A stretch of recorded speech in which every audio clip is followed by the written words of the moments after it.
Ma'am, you need to leave this aircraft immediately. I have every right to be here. You should verify who you're speaking to before making that decision. Mom, I'm going to ask you one final time. Get out of seat 3A. The words struck the first-class cabin before the aircraft had even left the gate. For 1 second, no one moved. Not the gray-haired man in seat 2C who slowly lowered his champagne glass. Not the retired judge in 4B whose newspaper froze halfway open. Not the young flight attendant standing near the galley, holding a silver tray with both hands. And not Eleanor Brooks. She sat by the window in seat 3A, calm and still, as if the insult had reached everyone else before it reached her.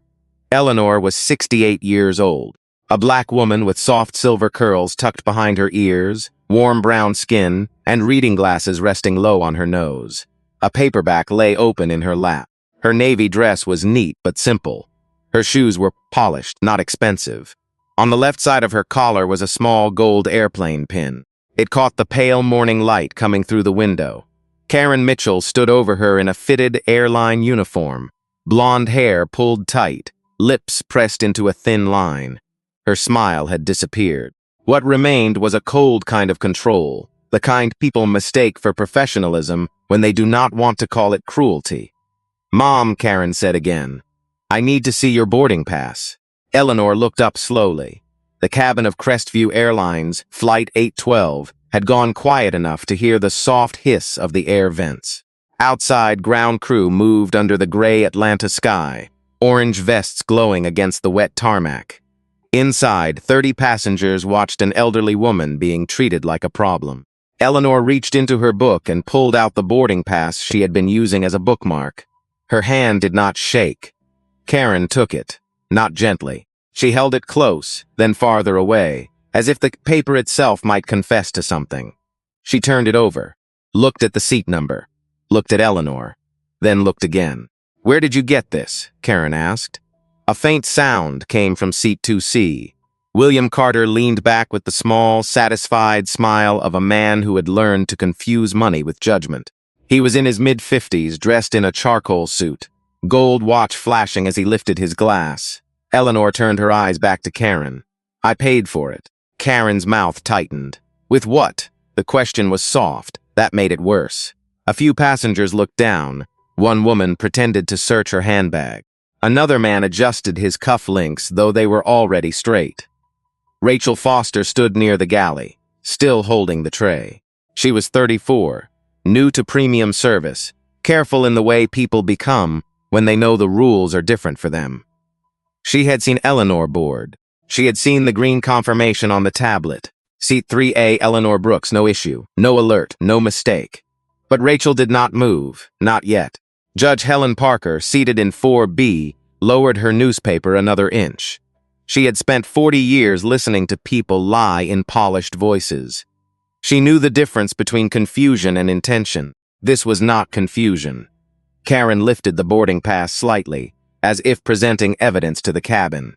"Sometimes," she said, loud enough for nearby passengers to hear, "people wander past the curtain when no one is watching." The silence changed. It became heavier. Eleanor slowly closed her book. The sound was small. Final. "Miss Mitchell," she said, her voice quiet but clear. "My name is Eleanor Brooks. My seat is 3A. That boarding pass is valid. I would like you to return it." Karen stared at her for a beat too long. Then she smiled. Not warmly. Victoriously. "We'll see about that." She turned and walked toward the galley with Eleanor's boarding pass still in her hand. Eleanor remained seated by the window. Her back was straight. Her face was calm. But inside, something old had opened again. The same wound from restaurants, department stores, school offices, and boardrooms where people had looked through her before they ever looked at her. She touched the small gold airplane pin on her collar. Her late husband had given it to her years ago, after their son got his first airline job loading bags in the rain at Hartsfield-Jackson. He had been young then, hungry, proud, certain that honest work could lift a person higher. Eleanor had worn the pin on every flight since, not because it was valuable, because it reminded her of a promise. Start low if you must, but never let anyone decide how high you belong. What Karen Mitchell did not know was simple. The woman she had just humiliated was not powerless, and the last name printed on that boarding pass was about to stop an entire airline cold. Karen did not go far. She stopped inside the forward galley, just beyond the curtain, where first class could no longer see her face clearly. But Rachel could. The younger flight attendant watched Karen place Eleanor's boarding pass on the counter beside a tablet. The pass was real. The scan was real. The seat was real. Rachel knew it. Karen knew it too. For a moment, Karen simply stared at the screen. Her jaw flexed once. Then she tapped the tablet with one sharp finger, not searching for the truth, but for something that could be shaped into an excuse. Rachel lowered her voice. Karen, the manifest shows her in 3A. Karen looked up slowly. I didn't ask you. Rachel felt the words hit her like cold water. I just mean, Rachel said. Careful now, there's no duplicate, no alert, nothing from the gate. Karen picked up the boarding pass and pressed it against her clipboard. You're new to premium service, Rachel. You'll learn that not every problem shows up cleanly on a screen. Rachel's throat tightened. She wanted to say the obvious, that a person was not a problem just because someone chose to see her that way. But Karen was her senior. Karen wrote reviews. Karen spoke to scheduling. Karen could make the next 6 months of Rachel's life very small. So Rachel said nothing. Back in seat 3A, Eleanor heard the low murmur from the galley, but not the words. She kept her hands folded on top of her closed book. Around her, the cabin tried to return to normal and failed. William Carter took another sip of champagne, though his glass trembled slightly when he lowered it. He did not like tension unless he was the one causing it. Across the aisle, Judge Helen Parker watched him over the top of her newspaper. You seem very entertained, she said. William turned his head. Excuse me? Helen's voice stayed calm. I said you seem entertained. He gave a short laugh.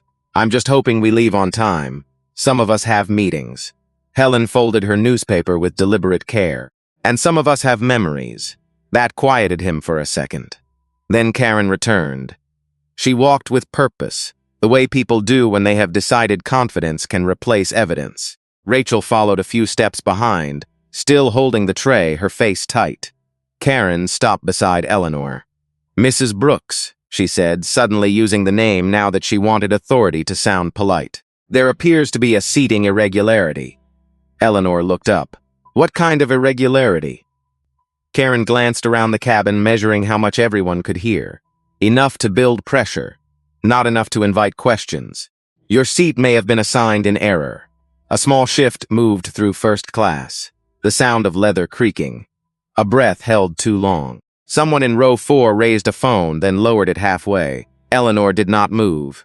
May have been, she repeated. That's correct. Then show me. Karen blinked. Excuse me? Show me the error. The words were simple, soft, devastating. Karen's eyes hardened. For privacy and security reasons, I cannot show passenger data. Eleanor nodded slowly, as if listening to a child who had invented a rule after getting caught. Security reasons, she said. Yes, Mom. Eleanor leaned back a little. Her voice stayed even, but the room felt its change. I taught 4th grade for over 40 years. I know the sound of someone making up a rule after they have already broken one. No one laughed. But several people looked down. Rachel's fingers tightened around the tray until the stems of the champagne glasses touched and made a faint ringing sound. Karen heard it. Her face flushed. William leaned forward. Mom, maybe don't make this harder than it needs to be. Eleanor turned her head toward him. Slowly, not angry, not afraid, Mr. Carter, she said, reading his name from the tag on his briefcase. I have taught children with more patience than you. His mouth opened. Nothing came out. Karen seized the moment. Sir, thank you. We are trying to keep this flight on schedule. No, Eleanor said. The cabin went still. You are trying to move me. This time the silence did not protect Karen. It exposed her. Rachel felt her face burn with shame. Helen Parker set her newspaper fully in her lap.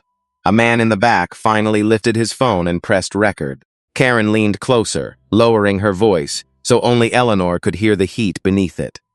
I am the senior crew member on this flight. If I decide there is a problem, there is a problem. Eleanor held her gaze. Then you have already decided. Karen straightened. Her polished mask cracked for half a second, and everyone close enough saw what sat behind it. Anger, not concern, not procedure, anger. She turned sharply toward the cockpit. "I'll get the captain." The words moved through the cabin like a warning. Rachel's stomach dropped. Helen Parker closed her eyes for one brief moment, and Eleanor looked down at the small gold airplane pin on her collar, touching it with one finger, as if steadying herself against a storm she had survived before. But this time, the storm had witnesses. Captain Michael Donovan stepped out of the cockpit with the kind of calm that made people sit straighter. He was 58, broad-shouldered, with silver at his temples and 4 gold stripes on his sleeve. He had flown through storms over Denver, engine delays in Dallas, and angry passengers in Miami. He believed he knew the difference between a real problem and a difficult person. That belief was about to fail him. Karen walked half a step behind him, holding her clipboard close to her chest. "She is refusing to cooperate," Karen said, just loud enough for the first 2 rows to hear. I tried to handle it quietly. Rachel heard the lie and looked down. Judge Helen Parker heard it and placed both hands on her folded newspaper. William Carter leaned back with relief. A captain had arrived. Authority had arrived. To him, that meant the uncomfortable part was almost over. Captain Donovan stopped beside seat 3A.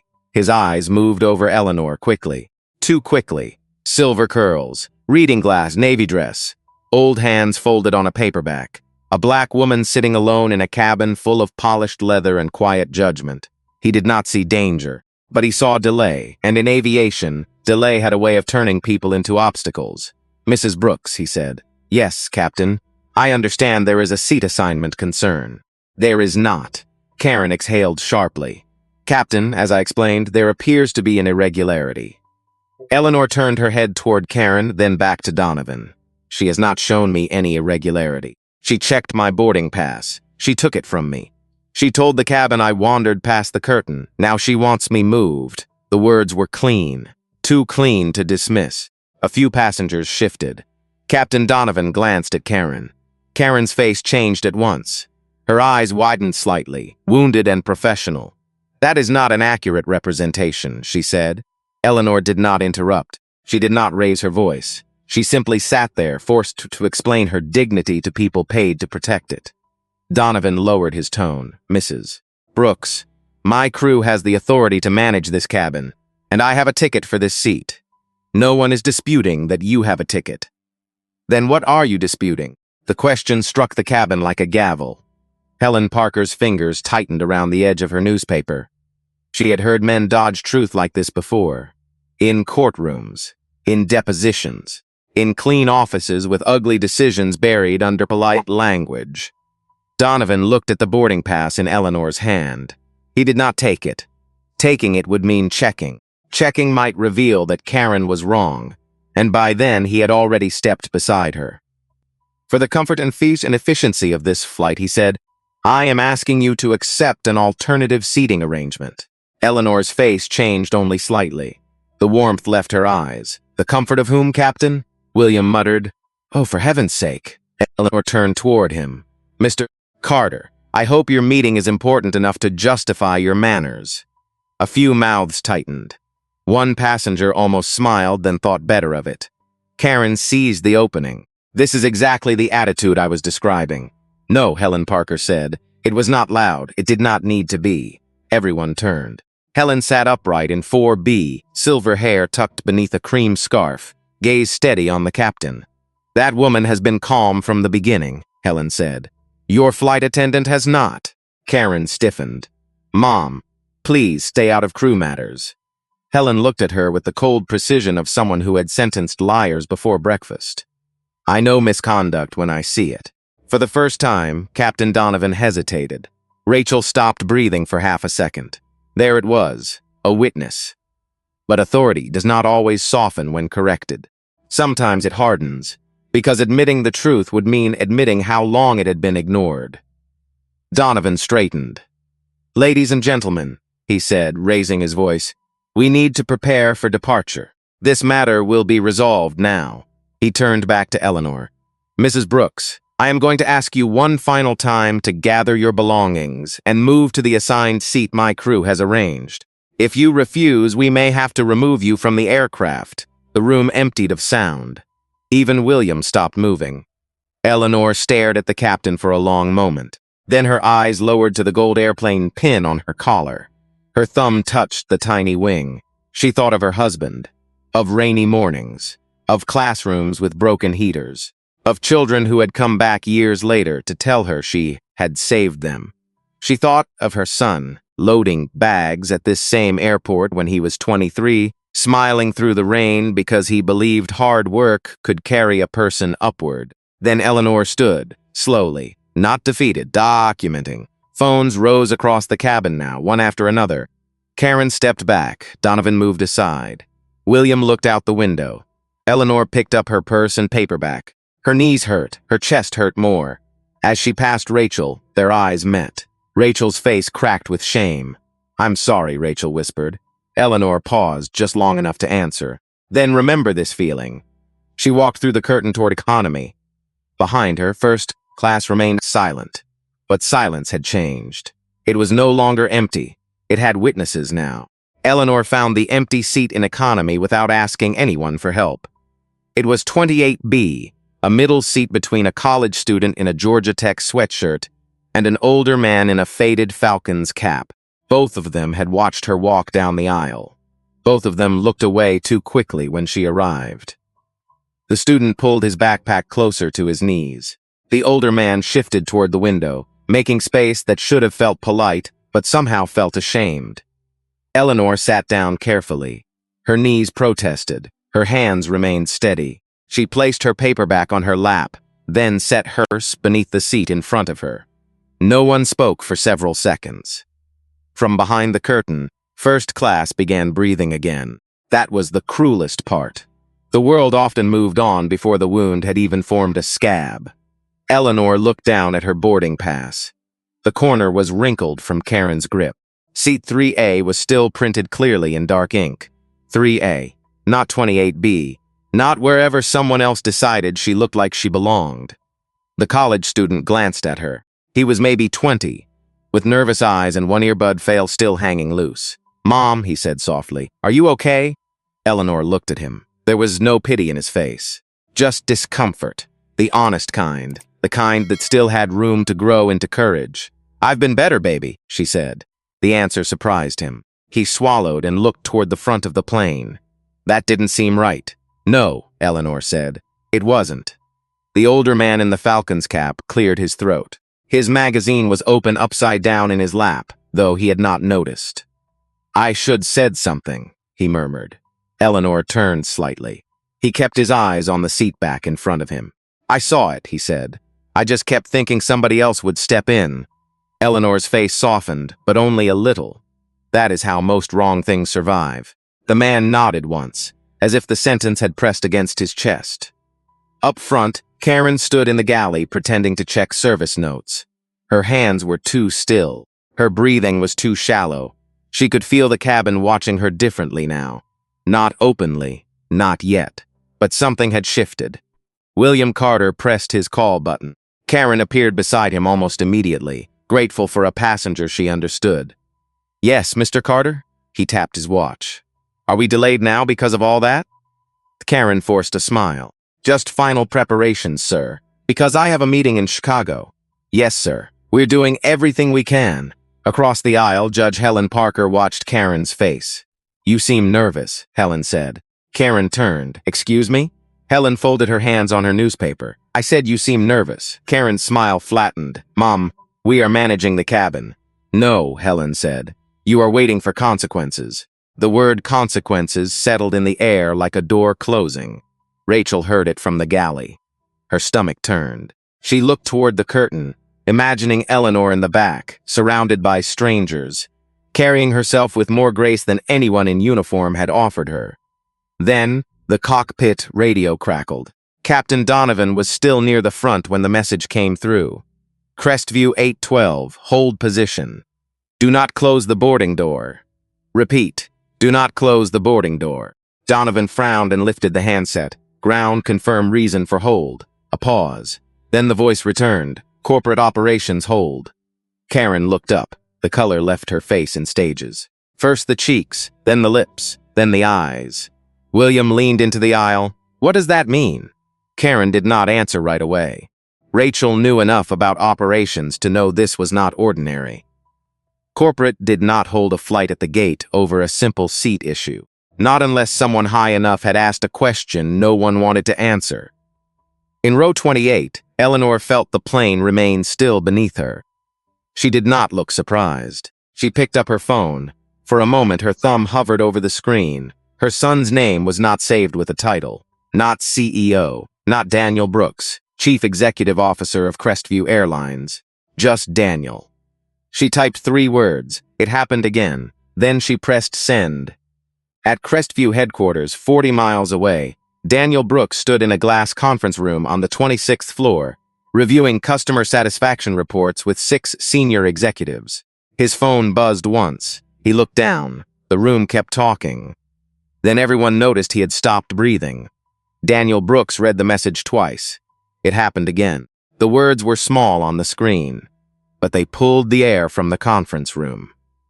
For a moment, no one understood why the man at the head of the table had gone still. Daniel was 45, tall, controlled, and careful with his face. He had led Crestview through storms, staffing shortages, union negotiations, and one winter meltdown that shut down half the East Coast. He did not startle, but now his hand closed around the phone until his knuckles paled. Patrick Monroe, the chief operating officer, noticed first. Daniel? Daniel lifted his eyes. My mother is on flight 812. The room stopped. A marketing vice president lowered her coffee cup. Lauren Whitaker, general counsel, looked up from her tablet. Patrick stood straighter. The Atlanta to Chicago flight? Lauren asked. Yes. Is she hurt? Daniel did not answer right away. His eyes moved to the screen at the end of the room, where a slide still showed smiling passengers, and a headline about premium satisfaction rising. Premium satisfaction. He almost laughed. Instead, his voice dropped. Hold that aircraft.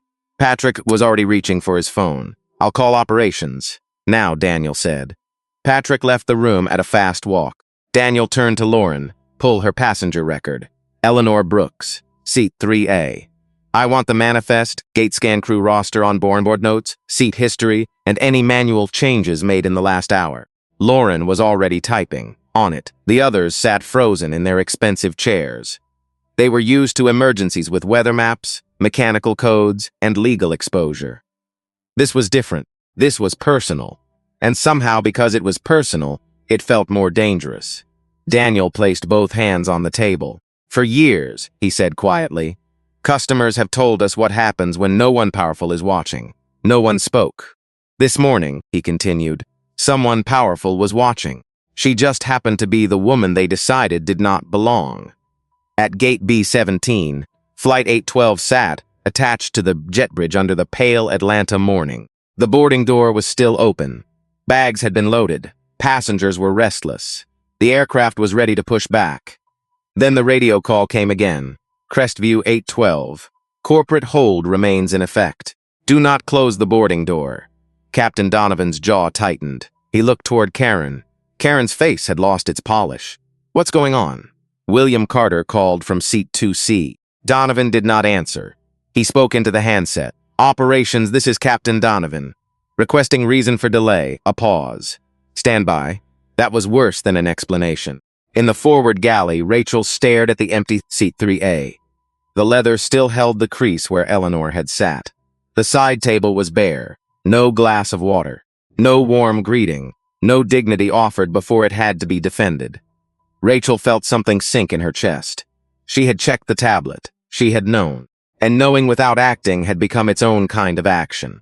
Back at headquarters, Lauren's tablet chimed. She read fast, then slower. Daniel saw her face change. Say it, he said. There was no seat irregularity, Lauren replied. No duplicate assignment, no gate alert, no security notation, no reassignment before boarding.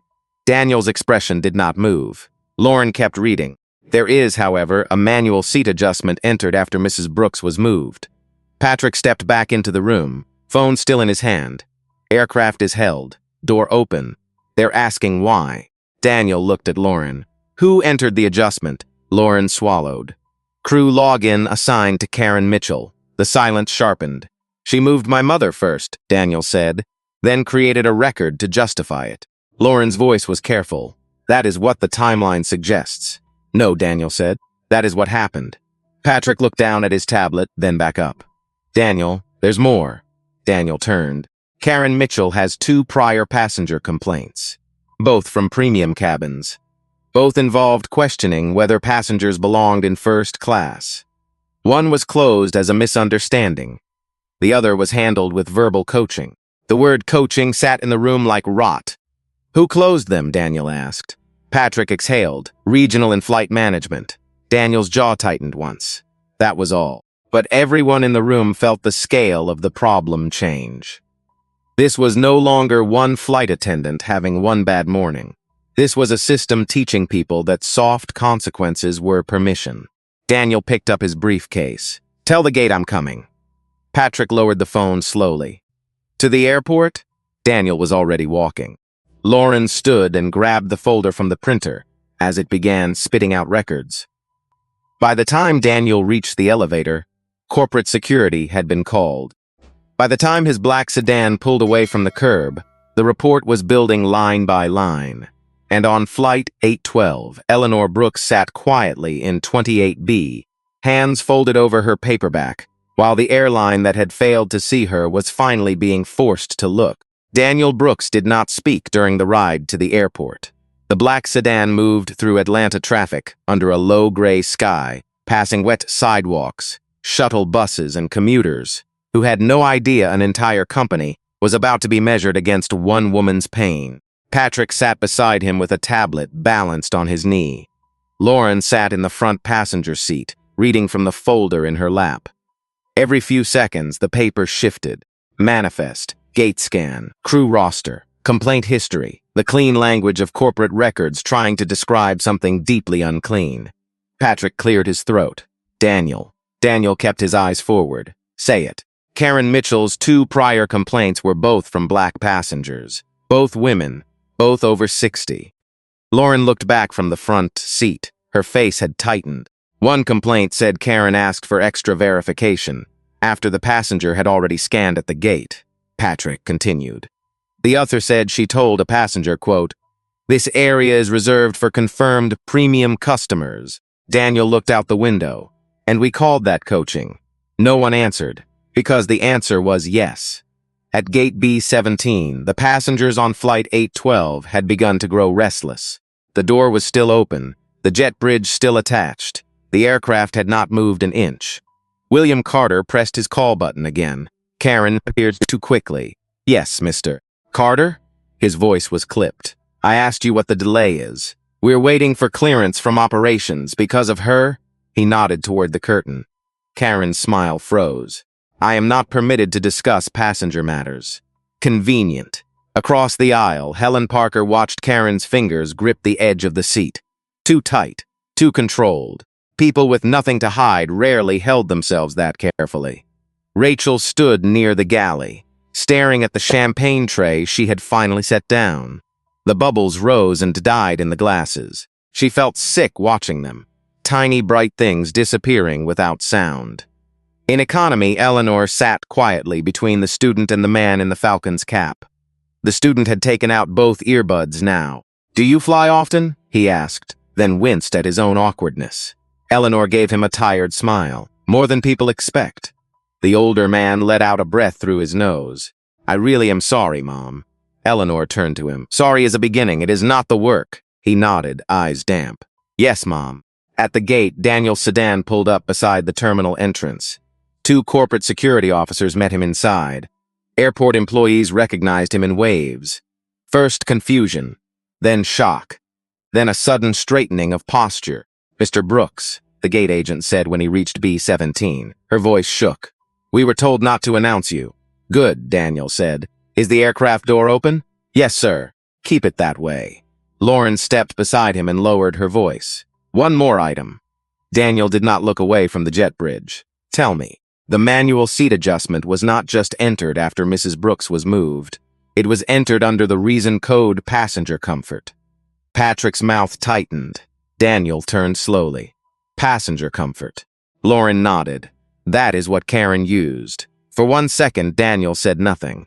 Then his voice dropped. She took my mother's seat, humiliated her, moved her to the back, and called it comfort. No one corrected him. No one could. He walked into the jet bridge. Inside the aircraft, Captain Donovan stood near the cockpit with one hand on the wall panel, listening to a call from operations. Karen hovered beside him. Rachel saw movement at the open door and looked up. Daniel Brooks stepped onto the plane. No announcement, no raised voice, no performance. Just a man in a dark suit with a silence around him that made the cabin sit taller. Karen blinked. For half a second, she only saw an executive. Then recognition struck. Her face drained. Captain Donovan straightened. Mr. Brooks. Daniel looked at him, then at Karen, then at the empty seat 3A. His eyes stopped there. The cabin felt the temperature fall. Where, Daniel said, each word controlled, is Eleanor Brooks?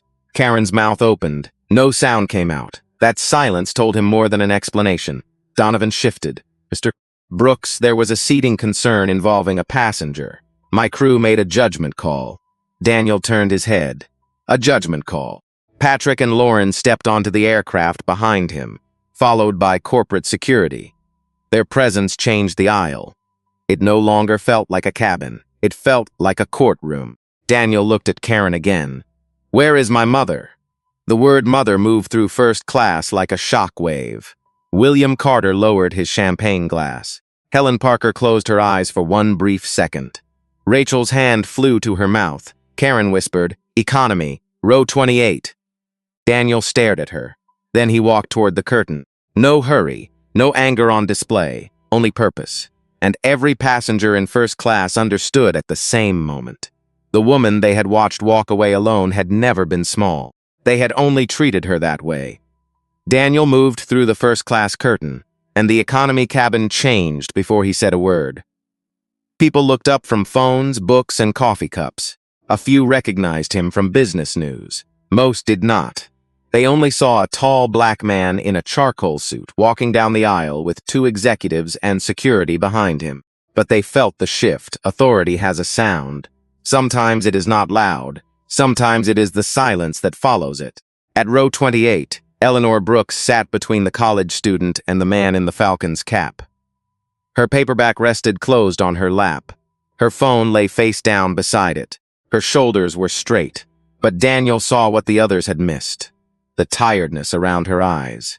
The hurt she had refused to let spill. The old ache of being asked again to prove she belonged in a place she had already paid for. Mom, Daniels said. The word moved down the cabin faster than any announcement. The college student's eyes widened. The older man sat back hard against the window. Eleanor looked up. For the first time that morning, her face softened. Daniel. He crouched beside her seat so he would not tower over her. The CEO of Crestview Airlines knelt in the aisle of economy, looking at his mother not as a headline, not as a liability, not as a corporate crisis, but as a son who had arrived too late to stop the first wound. Are you all right? He asked. Eleanor studied his face. I'm not hurt. That is not what I asked. Her eyes glistened then. Not weakness, exhaustion. The kind that comes from holding yourself together in rooms that should have protected you. No, she said quietly. I am not all right. Daniel nodded once. Behind him, Patrick looked away. Lauren lowered her folder. The older man in the Falcon's cap wiped at his cheek with the back of his hand. Sir, the man said, voice rough, I saw it. I should said something. I didn't. Daniel turned to him. Not cruelly, not gently either. Then remember what silence costs. The man nodded, broken by the simplicity of it. The college student stood halfway into the aisle. She didn't do anything wrong, he said. His voice cracked, but he kept going. They made her walk back here like she was the problem. Eleanor looked at him. Thank you, baby. That nearly undid him. Daniel stood and offered his hand to her. Come on, Mom. She placed her hand in his. Slowly, carefully, she rose from the middle seat. Her knees were stiff. Daniel noticed. He noticed everything now. The small wince. The way she gathered her purse. The wrinkled boarding pass tucked inside her book. As she stepped into the aisle, passengers leaned back to give her room. Not from fear, from shame. This time, no one whispered. This time, no one smirked. This time, every step back toward first class corrected a lie. When Eleanor reached the front cabin, Kern stood near the galley, pale beneath her makeup. Captain Donovan held himself stiffly beside the cockpit door. William Carter stared down at his hands. Daniel guided his mother back to seat. 3A Eleanor sat slowly. She placed her paperback on the side table. Then she touched the gold airplane pin on her collar. The cabin was silent enough to hear the jet bridge hum outside the open door. Daniel turned. "My name is Daniel Brooks," he said. "I am the Chief Executive Officer of Crestview Airlines." A breath moved through first class. He looked at Karen. "And this is Eleanor Brooks." "My mother." Karen's lips parted, but no words came. Daniel's voice dropped. "Now we are going to discuss what happened in my first-class cabin." Karen gripped her clipboard like it could still protect her. Daniel looked at Captain Donovan first. "Did you verify the alleged seat issue before removing her?" Donovan inhaled. "I trusted my senior crew member." "That was not my question." The captain's jaw tightened. Daniel did not blink. "Did you personally verify the seat issue?" "No." "Did you ask Mrs. Brooks for her full account?" A pause. "No." "Did you review the manifest?" "No." "Did you check the gate scan?" "No." Daniel took one step closer.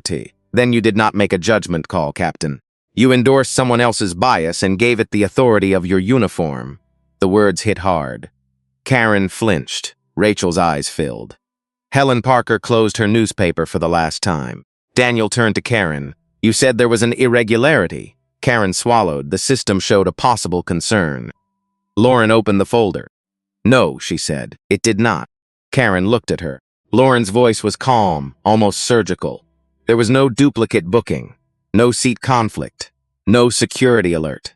The only manual change was entered after Mrs. Brooks had already been moved. Patrick held up the tablet. "Using your crew login." The cabin began to shift around the truth. Phones rose again. William Carter lowered his head. Karen whispered, "I was documenting the change." Daniel's eyes stayed on her. "After what fact?"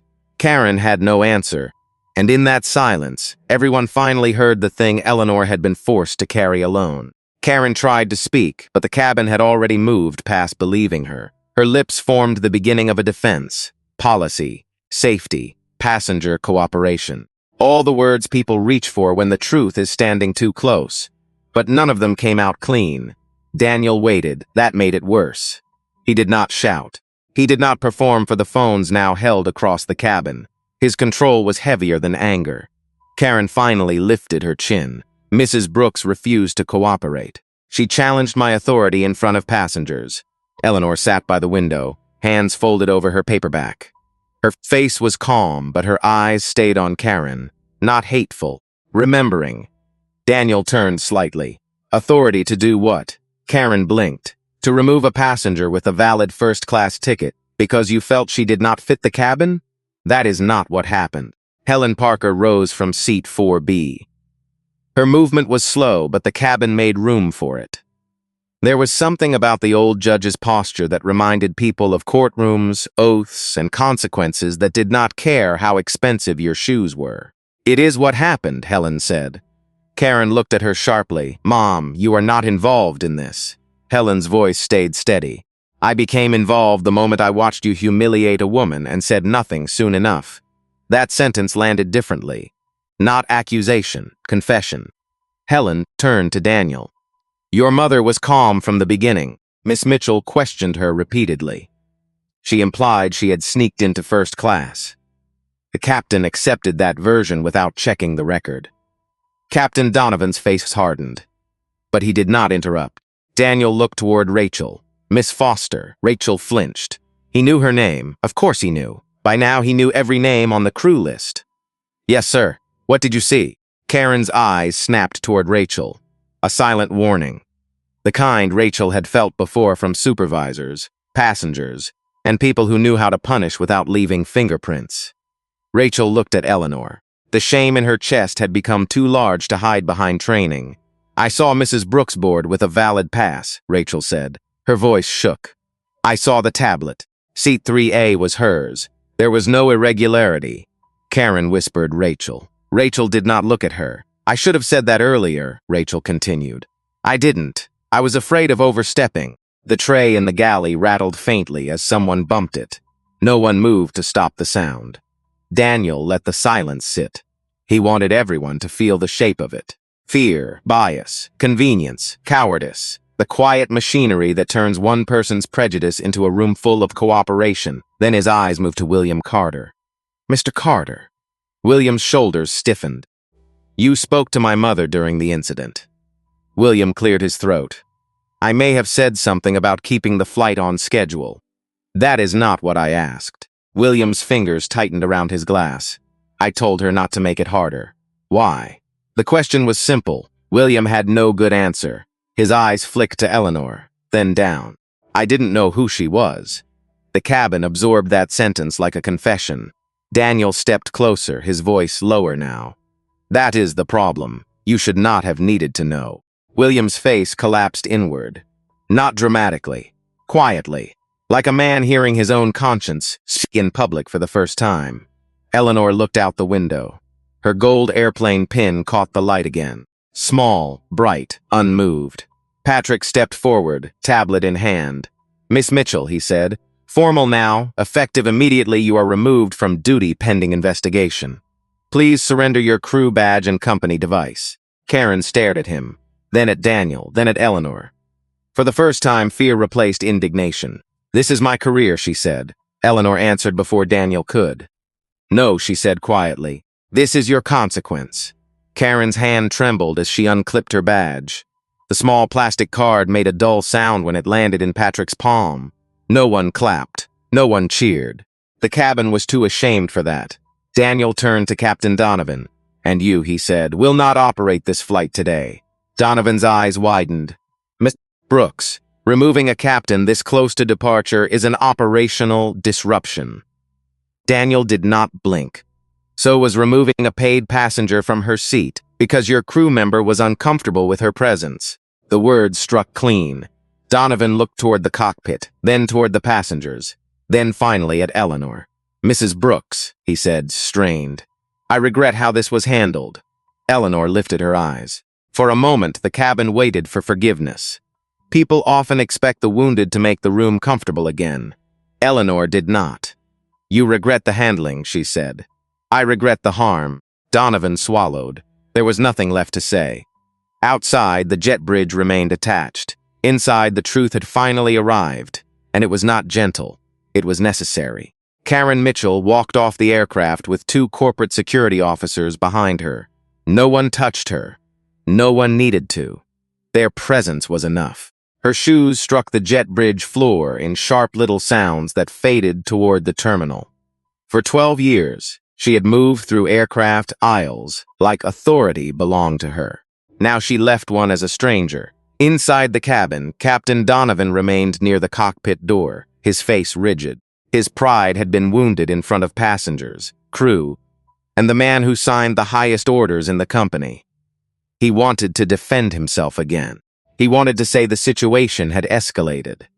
He wanted to say he had acted out of caution, but every excuse sounded smaller before it reached his mouth. Patrick Monroe stepped beside him. Captain Donovan, Operations has assigned Captain Alicia Morgan as replacement. She is in the terminal now. You are to report to corporate review after leaving the aircraft. Donovan stared at him. Understood. He turned toward the cockpit, then stopped near Eleanor's row. Mrs. Brooks, he said, voice low, I am sorry. Eleanor looked up from seat 3A. The cabin waited. This time, Donovan did not say handled. He did not hide behind process. He did not blame pressure, timing, or crew judgment. I failed you, he said. That was different.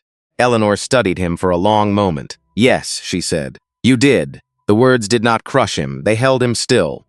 Donovan nodded once and left the aircraft. For a moment, Flight 812 felt leaderless. No senior attendant, no captain, no illusion that everything was fine. The passengers sat surrounded by leather seats, soft lighting, and the strange discomfort of exposed truth. Helen Parker stood from 4B and moved carefully into the aisle. Mrs. Brooks, she said, I owe you an apology. Eleanor turned slightly. You spoke up. Too late. Eleanor said nothing. Helen's eyes were wet, but her posture remained composed. She had spent a lifetime judging the failures of others. Now she stood inside her own. I knew it was wrong from the first question, Helen said. I heard it. I saw it. And I waited until the damage had already been done. Eleanor's hands rested on her paperback. Why? Helen breathed in. Because I told myself someone else would speak. Because I did not want to become part of a scene. Because comfort can make cowards of decent people. The cabin grew very still. Eleanor nodded once. That is not an excuse. No, Helen said, it is not. Rachel Foster stepped forward next, slower than Helen, younger in her shame, less practiced at carrying it. Mrs. Brooks, Rachel said. I'm sorry. Eleanor looked at her. Rachel's eyes shone. I checked the tablet. I knew your seat was correct. I knew Miss Chol was lying. I kept telling myself I was new. I kept telling myself I couldn't risk my job. Her voice broke. But you were sitting there alone. Eleanor's expression softened. Not enough to erase the hurt. Enough to make room for truth. Fear is real, Eleanor said. But so is responsibility. Rachel nodded, crying quietly now. Daniel watched his mother. He had seen this version of her before. In classrooms. At kitchen tables. With children who had done wrong and still needed to become better than their worst moment. She never confused accountability with cruelty. That was her gift. William Carter stood from 2C. His movements were awkward now, stripped of all earlier confidence. Mrs. Brooks, he said, I was wrong. Eleanor looked at him, but did not rescue him with warmth. I treated this like an inconvenience, he continued. Like you were the delay. I didn't see what was happening. Daniel turned toward him. You saw enough. William flinched. Eleanor glanced at Daniel, then back at William. Yes, she said. He did. William lowered his head. Outside the window, a new captain crossed the tarmac toward the jet bridge, her dark uniform crisp against the morning light. Inside the cabin, something quieter than justice had begun. Not comfort, not closure, recognition. And for some people on Flight 812, recognition hurt more than punishment. Captain Alicia Morgan boarded without drama. She was 52, compact, sharp-eyed, and steady in the way people become when they have walked into hard rooms before. She paused near the galley, looked once at Eleanor in seat 3A, then at Daniel. Mr. Brooks, Captain Morgan, I have the aircraft. Daniel nodded. Thank you. Alicia turned to the cabin. Her voice was clear, calm, human. Ladies and gentlemen, my name is Captain Alicia Morgan. I will be operating this flight to Chicago. We have had a serious delay and a serious failure in this cabin. Safety remains our first priority. But respect is not separate from safety. It is part of it. No one complained. Not William Carter. Not the passengers who had checked their watches. Not the people who had looked away while Eleanor was forced down the aisle. Daniel leaned beside his mother. I can take you off this flight, he said softly. We can arrange another one. Eleanor looked at him with the tired patience of a woman who still remembered tying his shoes for kindergarten. No, Mom, I paid for this seat, I know, and I am going to sit in it. Daniel looked at her for a long moment. This was not stubbornness, it was restoration. She had been publicly removed, so she would publicly remain. He nodded. Then I'll stay until the door closes. Eleanor touched his hand. You have a company to run. His voice softened. This is me running it. Before leaving, Daniel stood in the front of the cabin. His eyes moved across every passenger, every crew member, every phone held uncertainly in trembling hands. My mother asked me not to make this flight only about her, he said. So I won't. The cabin listened. This is about every passenger who has ever been asked to prove they belong in a space they already paid for. It is about every employee who saw something wrong and feared telling the truth. It is about every leader who chose as a clean departure time over a clean conscience. Rachel lowered her head. Helen Parker closed her eyes. William stared at the floor. Daniel's voice dropped. This company will answer for what happened here. Not with a public relations sentence, with records, discipline, training, and change that can be measured. Then he turned to Captain Morgan. You have the flight. I do, she said. Daniel looked at his mother one last time. Eleanor gave him a small smile. Go on. He bent and kissed her forehead. The gesture was quiet, but it broke something open in the cabin. Not because he was a CEO. Because he was a son. The door closed behind him with a heavy sound. Flight 812 pushed back late. but it lifted into the pale Atlanta sky with a different kind of silence on board. No one pretended nothing had happened. That was the beginning of healing. When the plane landed in Chicago, passengers did not rush to stand. The seatbelt sign chimed off, but the cabin remained still for a breath longer than usual. Eleanor gathered her purse and her paperback. She touched the small gold airplane pin on her collar and rose slowly. This time the aisle opened for her. Not applause, not theater, just space. Respect. The thing that should have been there from the start. Rachel stood by the door, eyes wet but shoulders square. "Have a safe day, Mrs. Brooks." Eleanor stopped beside her. "Make it a brave one, Miss Foster." Weeks later, Crestview Airlines released an internal report that did not hide behind soft language. Karen Mitchell had violated passenger dignity standards, falsified a seat record, and used discriminatory judgment under the cover of cabin authority. Her employment was terminated for cause. Captain Michael Donovan was removed from active command pending leadership review and retraining. The regional managers who had buried earlier complaints were placed under investigation. But Daniel did not stop at punishment. Punishment was not culture. Culture was what people did before the cameras came out. So Crestview created a company-wide standard called Dignity First. Every employee took it. Flight crews, gate agents, supervisors, executives, Daniel himself. The first slide did not begin with policy. It began with Eleanor's words. People know when they are being measured instead of welcomed. Months later, Rachel became one of the employees who spoke during training. She told new hires the truth.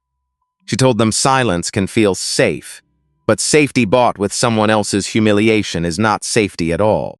And Eleanor Brooks kept flying, always with a paperback, always with the gold airplane pin, always sitting in the seat she paid for. She never called herself powerful. She did not need to. Power was not the badge, not the uniform, not the corner office. Power was the woman who stood straight after being humiliated and still refused to let cruelty make her cruel. If this story stayed with you, share it with someone who believes dignity should never depend on status. And tell us in the comments, when you see something wrong, do you stay silent or do you make it a brave day?